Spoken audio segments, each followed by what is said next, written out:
मैं बच्चे पैदा करने की मशीन नहीं बनूंगी। रात को 1 बजे अपनी 4 वर्षीय बुखार से तपती बेटी को कंधे पर उठाए वह तेज कदमों से चली जा रही थी। ऐसा लग रहा था मानो वह दौड़ रही हो, और कैसे न दौड़ती।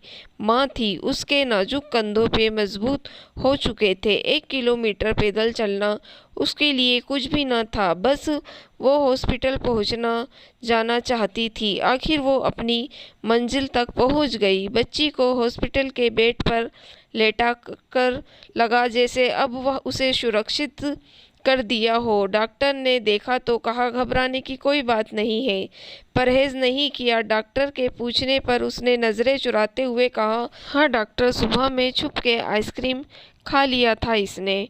डॉक्टर ने कहा, मैंने चेक कर लिया है, आप सुबह तक इसे घर ले जा सकती हैं। डॉक्टर के जाते ही उसने दिशा को देखा। उसके माथे को सहलाने लगी और उसके टेडी, जिसको वह बुखार में तड़पते हुए भी अपने हाथों में पकड़ यहाँ तक ले आई थी, उसे उठाकर उसने सीने पे रख दिया और खुद यादों की गलियों में खो गई। उसकी शादी को 2 महीने ही हुए गुजरे थे कि उसने खुशखबरी सुना दी। सब ने हंसी की बड़ी जल्दबाजी करने पर, लेकिन वह पति पत्नी बहुत खुश थे।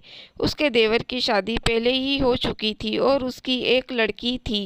सब कहते थे इस खानदान में लड़कियों की संख्या अधिक है। खुद उसके पति मोहित 4 बहनों के इंतजार के बाद हुए और फिर देवर, लेकिन इससे उसे कोई मतलब न था। पहला बच्चा था, जो भी हो तंदुरुस्त हो, यही उसकी कामना थी। फिर उसने एक प्यारी सी बेटी को जन्म दिया। रिया बहुत खूबसूरत और मन मोह लेने वाली बच्ची। सब अच्छा था। इसी बीच देवर की दूसरी बेटी हुई। सास कहती, बेटियां लक्ष्मी होती है, लक्ष्मी बेटियों के से घर गुलजार रहता है। उसे बहुत खुशी हुई कि उसके ससुराल वाले संकीर्ण मानसिकता के लोग नहीं। रिया अब 5 साल की हो गई थी। दूसरी बार फिर उसने एक प्यारी सी बच्ची को जन्म दिया था। ही देवरानी की तीसरी बेटी हुई। दोनों बच्चियां कुछ ही दिनों के अंतराल पर हुई। घर में अब 5 लड़कियां हो चुकी थी। अब घर वाले जानने वाले बच्चियों के पैदाइश पर बधाइयों से ज़्यादा संवादनाएं देते। बेटी होने के दुख नहीं था, लेकिन उन संवादनाओं को सुन उनकी आंखें भर जाती। तरह तरह के बातें सुनने को मिलती। ससुर जी ने कहा, कोई बात नहीं, क्या हो गया, बेटी है तो खुद मेरी 4 बेटियां हैं। पहले कोई कहता, ओह खानदान में एक भी बेटा नहीं, लड़कियों की शादियों में परेशानी होगी, बिन भाइयों की बहनें। कोई कहता, अगली बार उम्मीद से हो तो बताना। एक बाबा है मेरी नज़र में, उनके आशीर्वाद से कितनों को बेटे हुए। कोई तो धीमे आवाज़ में यहाँ तक के देते, पहले भी लड़की थी, इस बार लिंग जांच कर नहीं कराया। कोई कहता, बुढ़ापे का सहारा कौन बनेगा। सारी बातों का उसके पास एक ही जवाब था, मेरी बेटियां मेरी संतान है। मेरी बेटियां भी उसी तकलीफ से हुई जितनी तकलीफ से बेटे होते हैं। मेरी बेटियों ने भी मुझे वैसे ही ममता का एहसास कराया जैसे बेटे कराते हैं। अपनी बेटियों के दर्द में उतनी ही तड़प उठती हूँ जितने के आप अपने बेटों के दर्द में।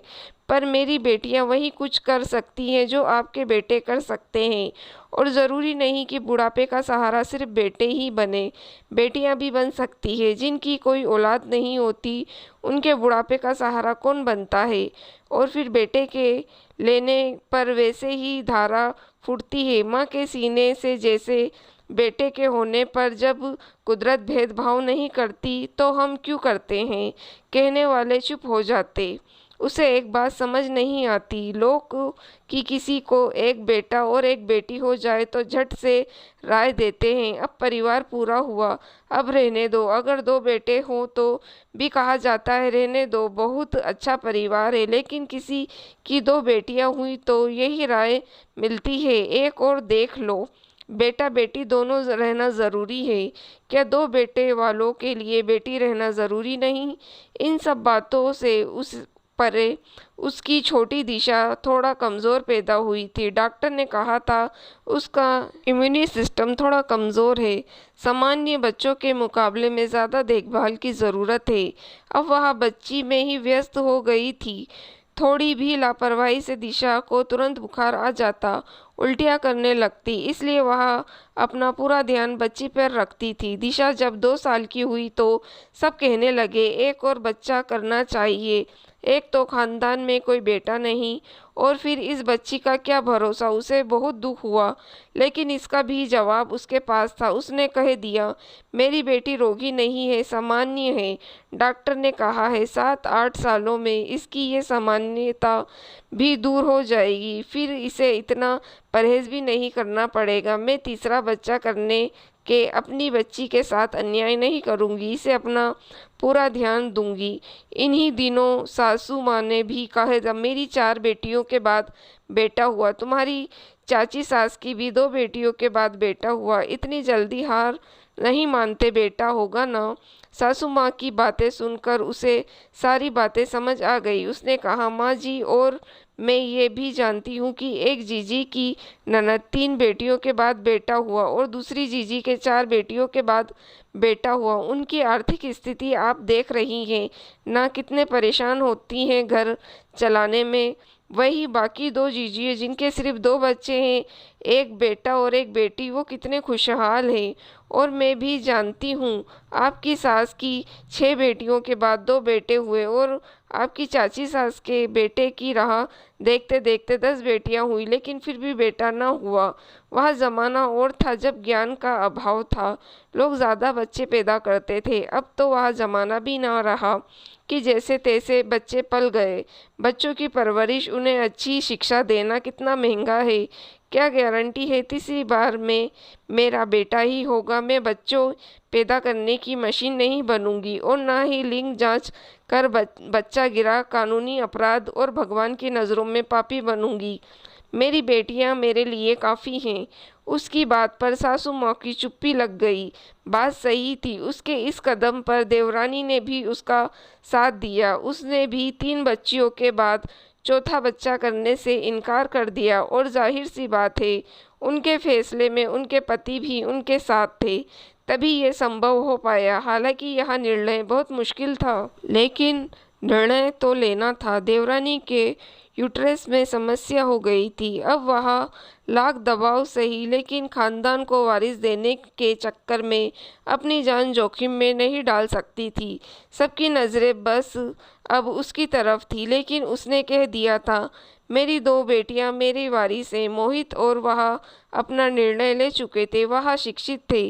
घर की जिम्मेदारियां, बच्ची का बीमार पड़ना, सब ने उन्हें दर्द बना दिया था और मोहित घर की आर्थिक स्थिति देख कुछ सालों के लिए विदेश जाने का सोच रहा था और वह अपने फैसले पर दृढ़ता से कायम थी। दिशा की आवाज़ पर वह यादों की गलियों से निकल आई। दिशा अब बिल्कुल ठीक थी। सुबह वह दिशा को लेकर घर चली गई। उसकी देवरानी ने बड़े शहर पति के पास जाकर कपड़े का बिजनेस कर लिया था और वह रिया और दिशा में व्यस्त हो गई थी। साथ ही उसे लिखने का शौक था, तो सोशल मीडिया पर अपना ब्लॉग बना लिया था।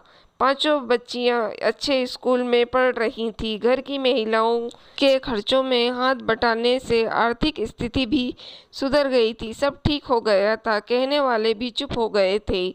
उसने इस बात को साबित कर दिया था कि एक स्त्री जब अपने हक के लिए आवाज़ उठाती है तो वह कई स्त्रियों के लिए आवाज़ उठा रही होती है। उसे खानदान की बेटे की बाट जोड़ने वाली परंपरा बदल डाली थी। दोस्तों, अगर आपको कहानी पसंद आई हो तो आप मेरे चैनल को सब्सक्राइब ज़रूर कीजिएगा और मेरी वीडियो को लाइक और शेयर भी ज़रूर कीजिएगा।